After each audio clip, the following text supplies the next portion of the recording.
کیا جس چیز کی انسان آرزو کرتا ہے وہ اسے ضرور ملتی ہے؟ سو آخرت اور دنیا تو اللہ ہی کے ہاتھ میں ہے، اور آسمانوں میں بہت سے فرشتے ہیں جن کی سفارش کچھ بھی فائدہ نہیں دیتی مگر اس وقت کہ اللہ جس کے لیے چاہے اجازت بخشے اور سفارش پسند بھی کرے۔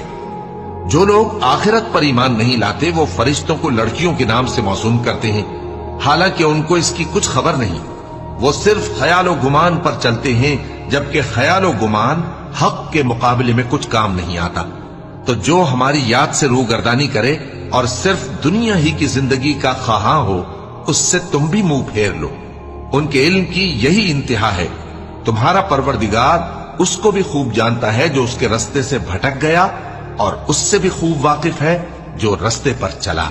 اور جو کچھ آسمانوں میں ہے اور جو کچھ زمین میں ہے سب اللہ ہی کا ہے، اور اس نے خلقت کو اس لیے پیدا کیا ہے کہ جن لوگوں نے برے کام کیے ان کو ان کے اعمال کا بدلہ دے۔